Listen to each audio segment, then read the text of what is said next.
Now, moving on to the really big story of the day. £31 million has been approved to up the security of members of Parliament. Is this the right thing to do? Well, regular viewers to this show will know I've been predicting for a very, very long time that MPs would soon start to understand what my life was like for over a decade. If I'd not had chauffeur-driven cars, if I'd not had close personal protection, I very much doubt I'd be sitting here talking to you now. That's how vile and vicious and frankly dangerous it was when I was leading UKIP. Now some of these chickens are coming home to roost for members of Parliament. But a lot of GB News viewers are saying, hang on, we shouldn't spend any more money on these people because, after all, it's they themselves, through supporting irresponsible immigration policies, that have led to the danger on our streets. Got to tell you, folks, for once, I'm not with the majority of GB News viewers. I think unless we do more to protect our members of Parliament, there are going to be more disasters ahead. And unless we know that becoming an MP, is a relatively, yes, of course, you accept brickbats, but it's a relatively safe thing to do, we will put off the kind of good, brave people that we need to stand for Parliament, to get into Parliament, to turn this mess around. So you tell me, I'm expecting a flurry of disagreements. Do MPs need more protection? Farage at gbnews.com. I'm joined by Mark Francois, MP, Conservative for Rayleigh and Wickford, and Will Geddes, security expert and consultant. Mark, you were a very close personal friend of a neighbouring Member of Parliament, Sir David Amess. Yes. Who was brutally murdered, actually doing his job as a Member of Parliament, wasn't he? Yes, he was murdered by an Islamist extremist, whose name I can't even bring myself to pronounce. Ali Harbi. Well, all right. But he said at his trial at the Old Bailey that he did it because of the way that David had voted in the House of Commons. So I still miss my friend. He was my best friend in Parliament. So, this is close to my heart, Nigel. And it's a shame in a way that we're even having to have this discussion. But I think we are where we are. And we somehow need to get this balance right. Because there are some people that would like to turn the Houses of Parliament into a fortress with razor wire and lasers and no visitors. And, we could do that. But if we do that, I would argue the bad guys are winning. That's what they want. They want us to become even more remote than some people would argue we already are. Well, one or two Labour voices today suggesting, it's very easy. We'll work from home and vote online. That would be surrender, wouldn't it? That absolutely would be. One of the benefits of voting in person is you can get to ministers, because they've got to go through the division lobby as well. So, if a minister's been hiding away on some constituency issue for a month, when they go in to vote, they haven't got a civil service protection.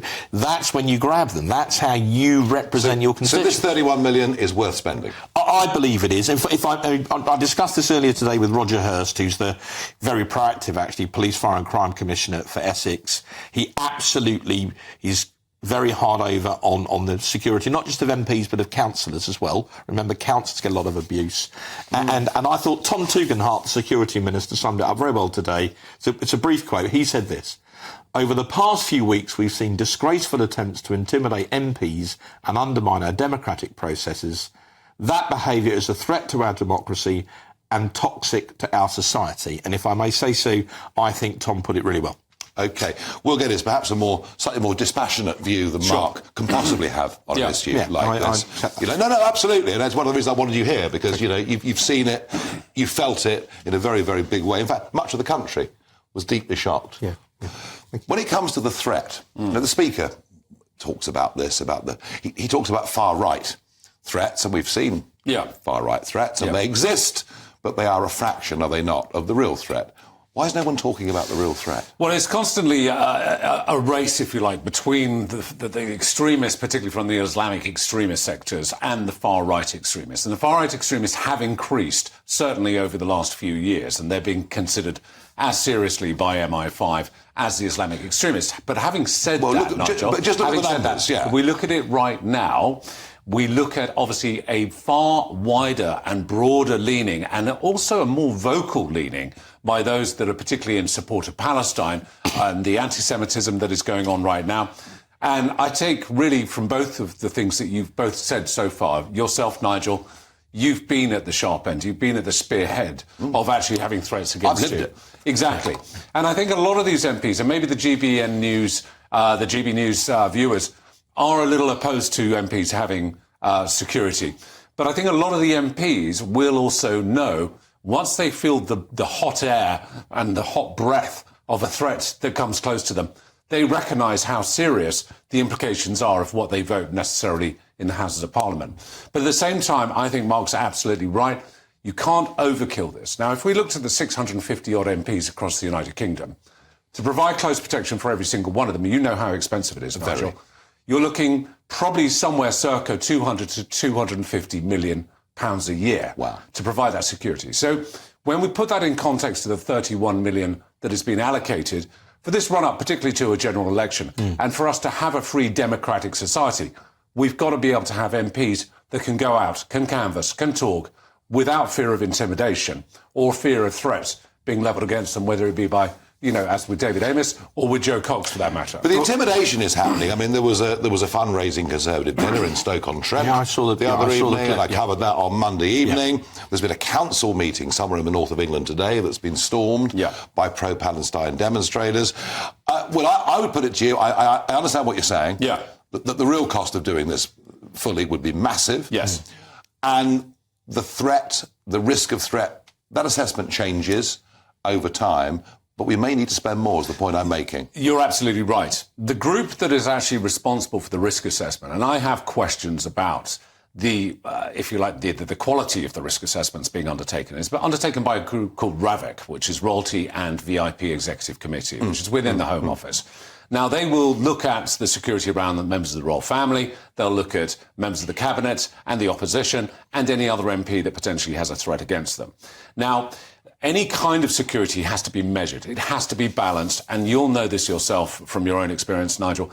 One of the things, even as a provider of close protection to many former heads of state, many foreign royal families, I always say that there's a caveat when you introduce it, because it is a safety blanket that once they've had it, removing it can actually heighten one's anxiety. So that if it is in for a period of time, it has to be in for a period of time to deal with the specific threat that the individual is potentially facing.